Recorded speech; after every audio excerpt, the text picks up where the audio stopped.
Hello दोस्तों, मां तव्हांजो सिंधी भाउ ऐं तव्हां ॾिसी रहिया आहियो सिंधी भाउ यूट्यूब चैनल। हिन खां पहिरियों जेका मुंहिंजी वीडियो हुई उन में मां तव्हां सभिनी खां पुछियो हिकु सवाल ऐं ॾाढनि सारनि मूंखे कमेंट ॾिनो ऐं मां तव्हांखे वीडियो जे एंड में ॿुधाईंदुमि हिन सवाल जो जवाबु ऐं के सभिनी खां पहिरियों हिन जो जवाबु ॾिनो। आहे कहानी हीअ 1000 साल पुरानी, आहे कहानी सिंध जे राजा जी, धर्म जे रक्षा जी, सिंध जे सरताज जी, सिंधियुनि जे भॻवान जी। आहे कहानी ये झूलेलाल भगवान जी। झूलेलाल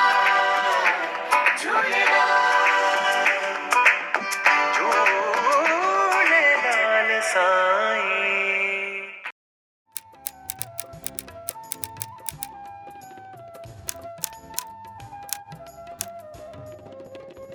दोस्तों, जॾहिं जॾहिं दुनिया में अत्याचार थींदो आहे तॾहिं तॾहिं कंहिं न कंहिं रूप में भगवान अवतार वठी ईंदा आहिनि।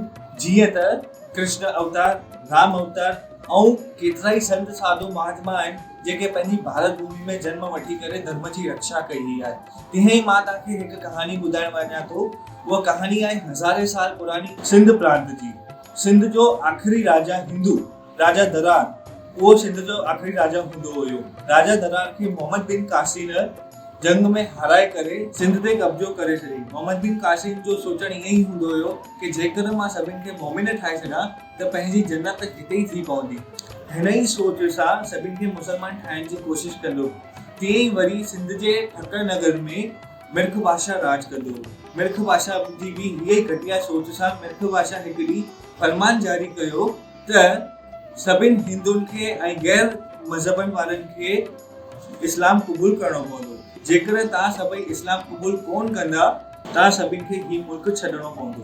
हीअ ॻाल्हि ॿुधी करे मुखी साहिब ऐं सारी संगत हिकु जॻह ते गॾिजा ऐं वीचार कयूं कि जनम मरण त साईं जे हथ में आहे, छो न पाण हिकु दफ़ो त मिर्ख बादशाह सां ॻाल्हाए ॾिसूं ऐं पंहिंजे दिलि जी ॻाल्हि रखूं। हिन ई सोच सां सभई मिली करे सिपाहियुनि खे चयो त असांखे तव्हांजो हुकुम सर अखनि ॾे, पर असां हिकु दफ़ो मिर्ख बादशाह सां मिलणु चाहींदासीं। वरी सिपाहियुनि इहो ई संदेश वञी करे मिर्ख बादशाह खे ॾिनो। मिर्ख बादशाह चयो भली तव्हां हुननि खे सॾु कयो, मां मिलंदुसि। मुखी साहिब पंहिंजी ॻाल्हि रखंदे मिर्ख बादशाह खे चयो त साईं, असांखे तव्हांजो हुकुम सर अखनि ते, पर तव्हां असांखे जेको वक़्तु ॾिनो आहे उहो असां लाइ घटि आहे। असांखे थोरो सोचणु सम्झण लाइ वधीक वक़्तु खपे। इहा ॻाल्हि ॿुधंदे मिर्ख बादशाह चयो ठीकु आहे, तव्हांखे 3 ॾींहंनि जी मोहलत ॾेई वञे थी। तव्हां पंहिंजी राय ॿुधायो या इस्लाम क़बूल कयो या वरी मरण लाइ तयारु थियो। मुखी ऐं पंचायत मुखी साहिब खां मोकल वठी धर्मशाला में सभई हिंदुनि सां गॾु इकट्ठा थिया। मुखी साहिब चयो तव्हांखे ख़बर आहे मिर्ख बादशाह जे जुल्मनि जी तलवार अवां सभिनि हिंदुनि जे मथां हली रही आहे। केतिरा त हिंदू आहिनि जे इस्लाम क़बूल करे रहिया आहिनि मिर्ख बादशाह जे डप सां, ऐं वरी केतिरा पंहिंजो धर्म न छॾे पंहिंजी जान कुर्बान करे रहिया आहिनि। प्यारा भाउरो, हिन औखीअ वेले में भॻवान खां सवाइ ॿियो कोई वसीलो कोन्हे। जीअं द्रौपदी जे सत जी रक्षा कई, जीअं पापी हिरण्यकश्यप खे मारे प्रहलाद भक्त जी रक्षा कई, तीअं छा पंहिंजी रक्षा कोन कंदो? पर पाण खे पूर्ण विश्वास खपे। पाण सभई दरिया शाह जा पुजारी आहियूं ऐं मंदिर में जोत बि जगायूं था, पर धन ऐं सुख जी कामना में पाण सभई दरिया शाह खे भुलाए पंहिंजे ईष्ट देव खे भुलिजी करे दर दर भटकी रहिया आहियूं। तंहिं करे पंहिंजे मथां इहा आफ़त आई आहे। श्री वरुण देवता जे कोप सां ई असांजी हीअ हालत थी आहे त पाण सभई विश्वास रखी हलो त दरिया शाह ते हलो, पंहिंजे वरुण देवता खे हली मनायूं, छो त उनजे शरण में वञण सां मुसलमान असांजो कुझु बि न बिगाड़े सघंदा। कृष्ण भॻवान गीता में बि चयो आहे, जॾहिं जॾहिं धर्म जे मथां आफ़त ईंदी मां धर्म जी रक्षा करणु ईंदुसि। त मुंहिंजी इहे सभिनि सां सलाह आहे त बिना वक़्तु विञाए पाण सभई दरिया जे किनारे गॾिजूं, छो जो बदीअ में बल ऐं पूजा में अपार शक्ति आहे।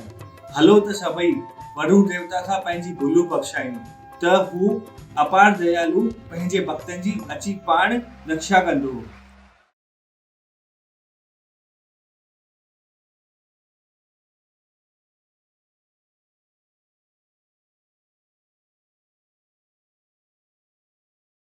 पोइ छा थियो अॻियां?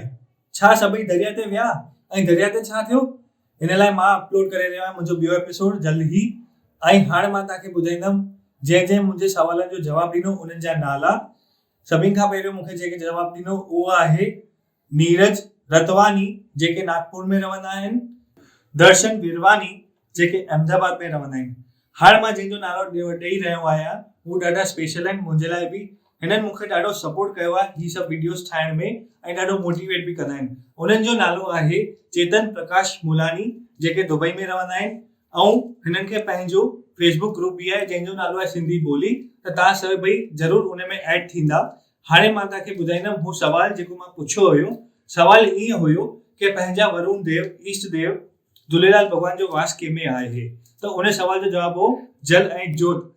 ऐं हिननि सभिनि ॾिनो आहे सही जवाबु। दोस्तो मां तव्हांखे जीअं चयो हुयो जेको जवाबु ॾींदो उनखे मिलंदा सरप्राइज़ गिफ्ट ऐं हू सरप्राइज़ गिफ्ट आहे चांदी जो सिक्को। त हिननि सभिनि चांदी जा सिक्का जीतिया आहिनि। दोस्तो तव्हां सभई मूंखे ईअं ई प्यार ॾींदा रहियो। जेसिताईं मां ॿिए एपिसोड में अचां तेसिताईं तव्हां हिन वीडियो खे लाइक शेयर करणु न भुलिजो ऐं सब्सक्राइब ज़रूरु करिजो। जय झूलेलाल।